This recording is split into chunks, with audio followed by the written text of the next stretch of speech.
জামাত যদি প্রকৃত অর্থে কোনো স্বৈরতান্ত্রিক অবুঝ অবিমৃষ্যকারী কোনো সরকার বা ব্যক্তির সাথে কাউকে তুলনা করতে চায়, আমি বরং বলবো তারা যেন ডক্টর ইউনূসকে বেছে নেন। কেননা ডক্টর ইউনূসের কুকীর্তির কারণে আজকেও শিশুরা মৃত্যুবরণ করেছে। আপনি একটু আগে বলেছেন আপনার শিরোনামে যে রোগীর সংখ্যা বাড়ছে। এই যে অবস্থাটা তৈরি করেছেন এটা ডক্টর ইউনূস না। উনি তো গুলি না করে মানুষ মারছেন, উনি টিকা না দিয়ে মানুষ মারছেন। কাদেরকে মারছেন? সম্পূর্ণ নিষ্পাপ শিশুদেরকে। জামাতের উচিত যদি সত্যি কোনো ভিলেনের সঙ্গে কাউকে তুলনা করতে হয়, ডক্টর মোহাম্মদ ইউনূসের সাথে তুলনা করা, ডক্টর ইউনূসের সরকারের সাথে তুলনা করা।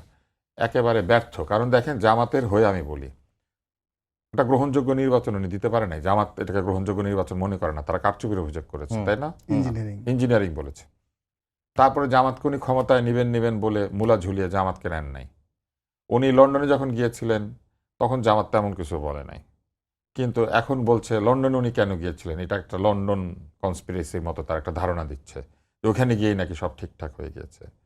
তারপরে উনি এই যে বিদেশ ভ্রমণ করেছেন তখন জামাতেরা কিছু বলে নাই, জামাতের সদস্যরা, কারণ উনি সাথে জামাত নিয়ে গিয়েছিলেন নিউ ইয়র্ক পরিদর্শনে, ডিম সফরে।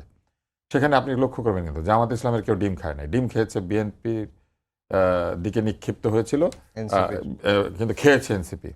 সেই ডিম বাহিনীকে আবার তারা সাথে নিয়েছে। তাহলে এই যে একটা তাদেরকে বিপ্লবের শক্তিকে ডিমের মুখোমুখি করা, এটা কে করেছে? ইউনূস সাহেব।